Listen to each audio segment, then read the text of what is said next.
نحمده ونصلي على رسوله الكريم أما بعد فأعوذ بالله من الشيطان الرجيم بسم الله الرحمن الرحيم إن عدة الشهور عند الله 12 شهرا في كتاب الله يوم خلق السماوات والأرض منها 4 حرم وقال تعالى ولا تحسبن الذين قتلوا في سبيل الله أموات بل أحياء عند ربهم يرزقون أن عائشة قالت كان رسول الله صلى الله عليه وسلم أمر بصيام يوم عاشوراء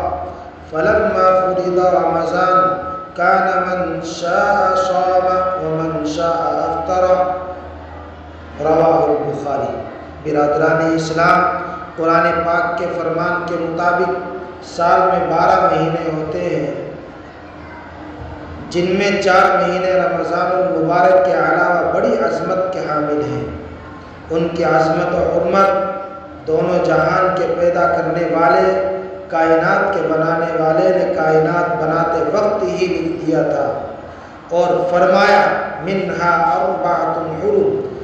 حکیم الامت حضرت تھانوی رحمۃ اللہ علیہ نے لکھا ہے کہ اللہ کے نزدیک 12 مہینے قمری ہیں۔ جس روز آسمان اور زمین پیدا کیے گئے تھے اسی روز 4 مہینے حرمت والے قرار دے دیے گئے تھے، جن میں سے 3 مہینے یکجا ذکر کر دیے گئے، ذی قعدہ، ذی الحجہ اور محرم الحرام، اور ایک جداگانہ ہے رجب مرجب۔ حضرت قتادہ رضی اللہ تعالیٰ عنہ کا فرمان ہے، انہوں نے ان مہینوں میں عبادت کے ثواب کے بارے میں فرمایا کہ ان مہینوں میں عبادت کا ثواب بڑھا دیا جاتا ہے، اگر کوئی گناہ کرتا ہے تو اس کے گناہ کے عذاب کو بھی بڑھا دیا جاتا ہے۔ حضرات گرامی قدر، آج مقصد الذکر ماہ محرم الحرام ہے۔ آج محرم الحرام کی 8 تاریخ ہے اور سن 1447 ہجری جمعۃ المبارک کا دن ہے۔ اس لیے میں سمجھتا ہوں کہ اس مہینے کی 10ویں تاریخ والے دن اور اس مہینے کی عظمت پر کچھ روشنی ڈالوں اور اس مہینے میں کیے جانے والے اعمال کی طرف روشنی ڈالوں۔ برادران اسلام، یوم عاشوراء اس مہینے کی 10ویں تاریخ کو کہا جاتا ہے، جس میں روزہ رکھنا اور عبادت کرنا نبی کے فرمان کے مطابق چلا آ رہا ہے۔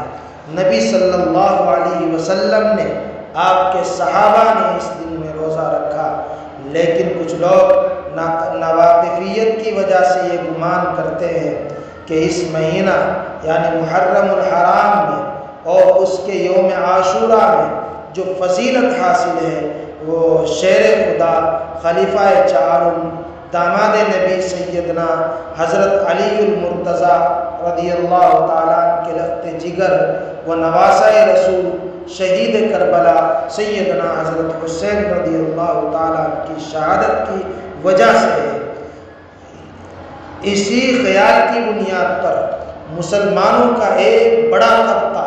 10 محرم الحرام یوم عاشوراء کو غم اور سوگ مناتا ہے، اور ایک طبقہ تو ایسا ہے کہ اس دن میں غیر اسلامی امور کا مرتکب ہو جاتا ہے، بلکہ ایسی خرافات اور بدعات کو ماتمی جلوس کی شکل دے کر مناتا ہے جن کا قرآن اور حدیث سے اور اجماع صحابہ سے، اجماع تابعین سے کوئی تعلق نہیں ہے، بلکہ خلفائے راشدین سے کوئی تعلق نہیں ہے، بلکہ وہ شرعاً ناجائز اور حرام ہے، جیسے آتش بازی کرنا، گلے میں کفنیاں ڈالنا، سوگ کرنا، چارپائی پر نہ سونا، نکاح نہ کرنا اور انسانی چہرے والا براق بنا دینا، ڈھول تاشے کا ہونا، اپنے جسم کے حصے کو زخمی کرنا، بڑے بڑے جلوس نکالنا اور نامعلوم غم اور سوگ منانے کی کتنی شکلیں ہیں، یہ طبقہ یہ گمان کرتا ہے کہ اس مہینے کی فضیلت صرف سیدنا حضرت حسین رضی اللہ تعالیٰ عنہ کی شہادت کی وجہ سے ہے۔ برادران اسلام، اگر فرض کر لیا جائے کہ یوم عاشورہ کی اہمیت حضرت حسین رضی اللہ تعالیٰ عنہ کی شہادت کی وجہ سے ہے، تو اس فضیلت کی وجہ سے بجائے غم اور سوگ منانے کے ہمیں خوشی منانی چاہیے تھی، کیونکہ صاحب ایمان کے لیے شہادت ایک عظیم نعمت ہے۔ شہادت ایک ایسا مرتبہ ہے جو قابل رشک نعمت ہے، جیسے قرآن پاک کا ارشاد ہے کہ جو اللہ کے راستے میں قتل کر دیے گئے انہیں مردہ مت سمجھو، وہ تو زندہ ہیں، وہ اپنے رب کے پاس رزق پا رہے ہیں، ان کی ہر تمنا پوری کی جا رہی ہے۔ شہداء کو من جانب اللہ جو اعزاز و اکرام حاصل ہوتا ہے، اس کی وجہ سے وہ دوبارہ دنیا میں آنے کی تمنا کرتا ہے اور چاہتا ہے کہ پھر دوبارہ جام شہادت نوش فرماؤں اور عظیم الشان اعزاز و اکرام کا مستحق بن جاؤں۔ بلکہ شہید تو دو طرح کی خوشی میں مشغول رہتا ہے، ایک اپنے شہید ہو کر نعمت عظمیٰ پا لینے پر، دوسرے اس لیے کہ اس کے اقربا اور رشتہ دار کے پاس شہادت حاصل کرنے کا موقع میسر ہے۔ اس لیے شہید چونکہ مشاہدہ کر چکا ہوتا ہے کہ اللہ تعالیٰ کسی کے اجر و ثواب کو ضائع نہیں کرتا، شہداء تو اس پر خوشی منا رہے ہیں اور دو خوشی مناتے ہیں، لیکن ہم سیدنا حضرت حسین رضی اللہ تعالیٰ عنہ کی شہادت پر ماتم کریں، جلوس نکالیں، کالے کپڑے پہنیں، اپنے رخسار کو پیٹیں، اپنا گریبان چاک کریں، جبکہ حضرت سیدنا حضرت حسین رضی اللہ تعالیٰ عنہ نے اپنی شہادت سے 2 روز قبل اپنی بہن سے عرض کیا کہ میری پیاری بہن زینب سن کہ اگر میں شہید ہو جاؤں تو تم ماتم نہ کرنا، تم سوگ نہ منانا، اپنے رخسار کو مت پیٹنا اور اپنے گریبان کو چاک مت کرنا۔ ایک طرف تو خود سیدنا حضرت حسین رضی اللہ تعالیٰ عنہ نے ماتم کرنے سے، گریبان چاک کرنے سے، رخسار پیٹنے سے منع فرمایا، دوسری طرف حضرت امام حسین کی محبت کا دم بھرنے والے وہ ان کے حکم کی خلاف ورزی کرتے ہیں، بلکہ حدیث پاک میں تو یہ ارشاد ہوا ہے جس کے کلمات یہ ہیں فَلْتَصْطَبِرْ وَلْتَحْتَسِبْ۔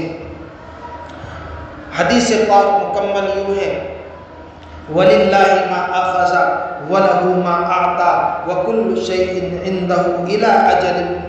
مُّسَمًّى فَلْتَصْطَبِرْ وَلْتَحْتَسِبْ۔ جو کچھ ہمارے پاس ہے وہ اللہ کا دیا ہوا اور جو کچھ اس نے لیا یہ اسی کا ہے، اس لیے اس کے چھوٹ جانے پر صبر کریں اور اجر و ثواب کی امید رکھیں۔ اجر و ثواب کی امید رکھنا یہ ماتمی جلوس کے خلاف ہے۔ ماتمی جلوس جو چوتھی صدی کے نصف میں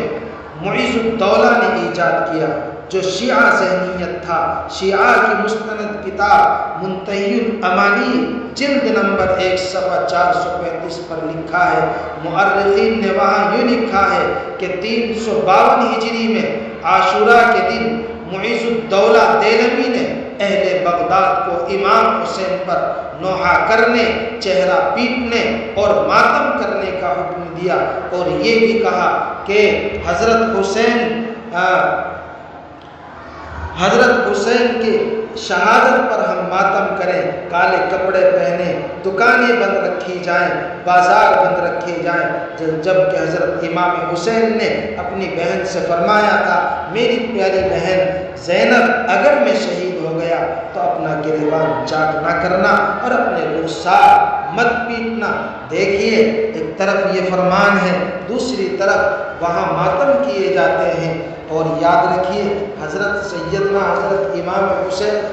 حسین رضی اللہ تعالیٰ جو علی مرتضیٰ کے لخت جگر ہیں، جو نواسہ رسول ہیں، جو شہید کربلا ہیں، تو حضرت حسین کی شرافت نے دین کی حفاظت کی ہے، انہوں نے دین کی حفاظت کی ہے۔ فرمایا میری پیاری بہن گریبان چاک نہ کرنا، رخسار کو مت پیٹنا، اور صبر و تحمل کی تلقین فرمائی۔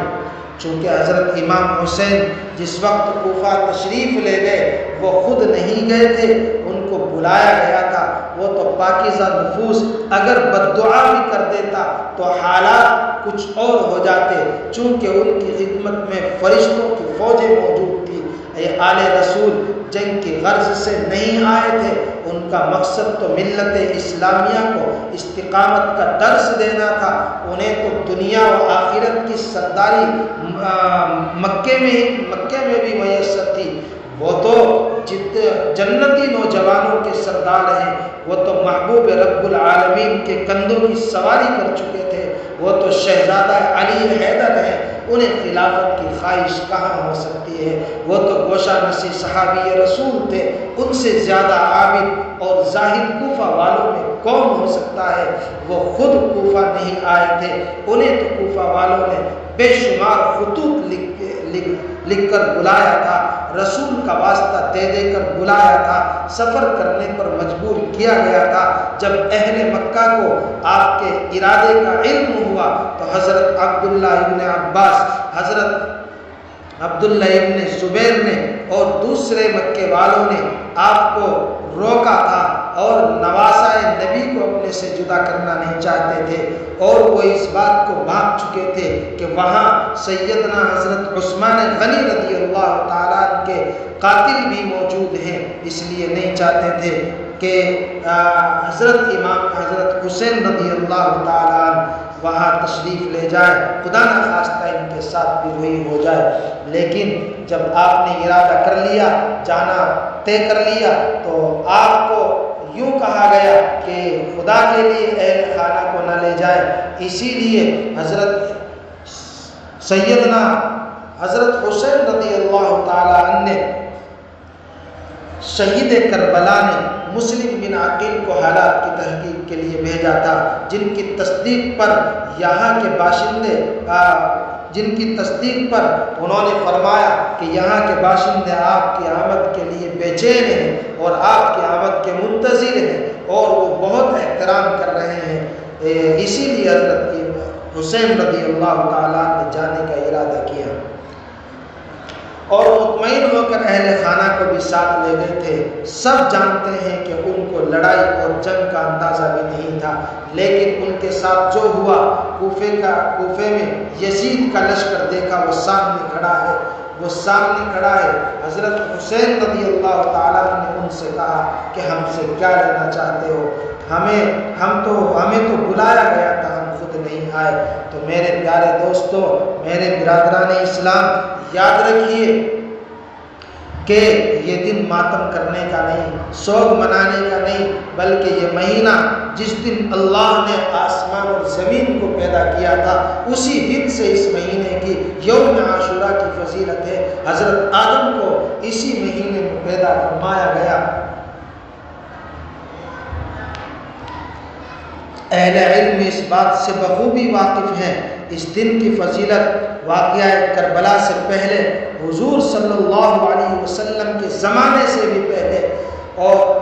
پہلی امتوں میں بھی اس ماہ کی 10ویں تاریخ کو عزت و شرف کی نگاہوں سے دیکھا جاتا رہا۔ چنانچہ نبی کریم صلی اللہ علیہ وسلم یوم عاشوراء کے فضائل کے متعلق ارشاد فرماتے ہیں کہ اللہ تعالیٰ نے اسی دن سیدنا حضرت آدم علیہ السلام کو پیدا فرمایا تھا، اسی دن انہیں جنت میں داخل کیا تھا، اور اسی دن ان کی توبہ قبول ہوئی تھی۔ اسی دن عرش،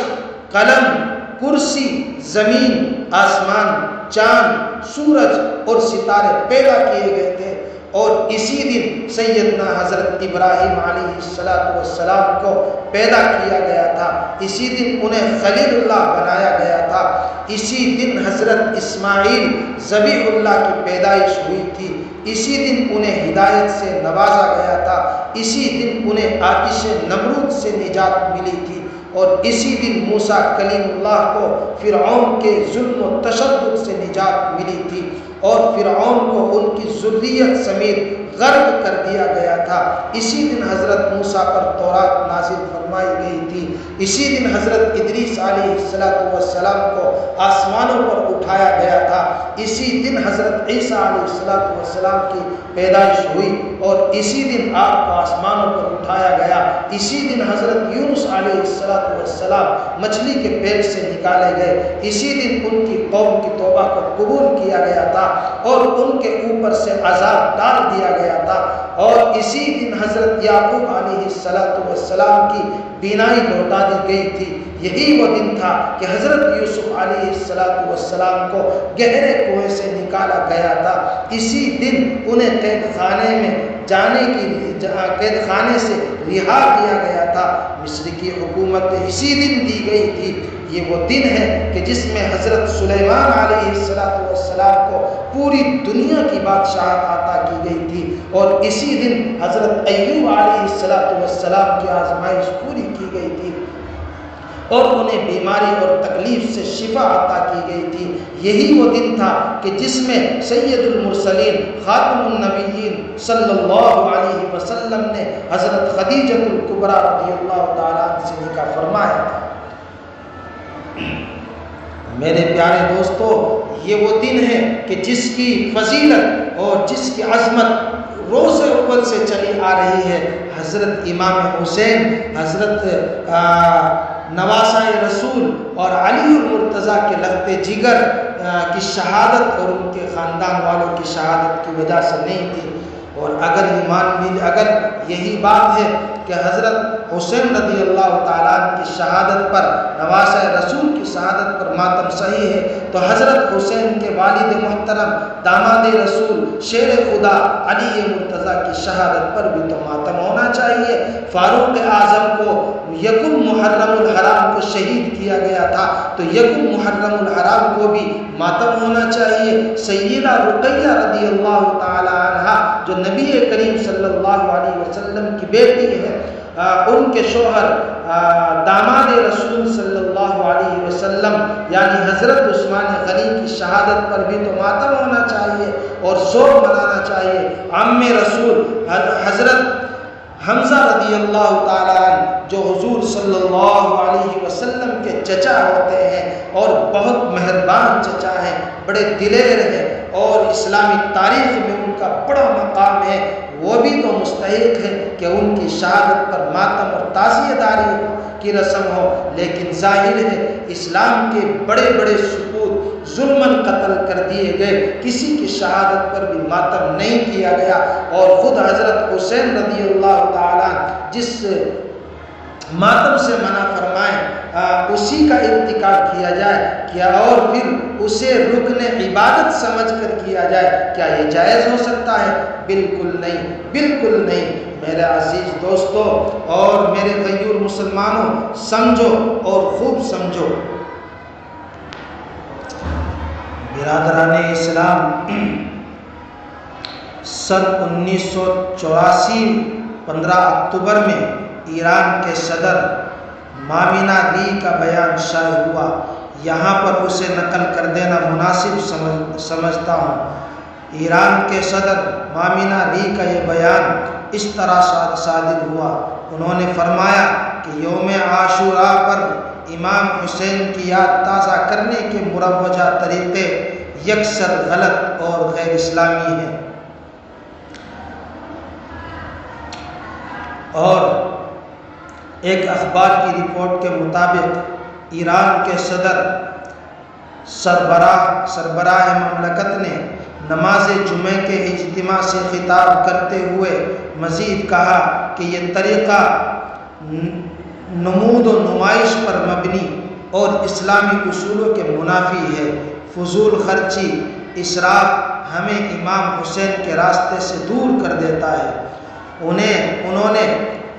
عالم برداری اور تعزیے کی مخالفت کرتے ہوئے کہا کہ خواہ یہ محراب اور گنبد ہی کی شکل میں کیوں نہ ہو، یاد تازہ کرنے کی اسلامی شکل نہیں ہے۔ میرے شیعہ حضرات بھائیوں، اس بیان کو بار بار پڑھیں، سوچیں اور سمجھیں کہ اہل سنت والجماعت نہیں بلکہ خود ان کے امام اور پیشوا ان کے خرافات و بدعات اور غلط رسومات کے خلاف بیان اور فتویٰ دے رہے ہیں۔ حضرات گرامی قدر، ان تمام باتوں سے معلوم ہوا کہ یوم عاشورہ کی جو فضیلت ہے وہ حضرت سیدنا حضرت امام حسین رضی اللہ تعالیٰ عنہ کی شہادت سے نہیں ہے، بلکہ اس کی فضیلت تو بہت پہلے سے چلی آ رہی ہے۔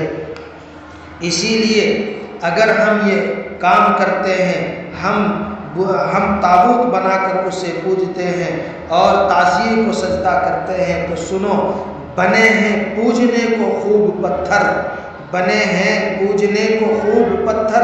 ادھر ہمارے ادھر تمہارے۔ تو جبکہ حدیث پاک میں یہ ارشاد فرمایا، من تشبہ بقوم فہو منہ، جو غیروں کی مشابہت اختیار کرے گا تو ان کا حشر انہی کے ساتھ ہوگا۔ اس لیے ہمیں غیروں کی مشابہت سے بچنا ہے، ہمیں غلط رسومات سے بچنا ہے، ہمیں نیکی کے کام کرنے ہیں۔ اس دن اللہ کے نبی نے روزہ رکھنے کا حکم فرمایا، صحابہ نے روزہ رکھا۔ حضرت نبی کریم صلی اللہ علیہ وسلم نے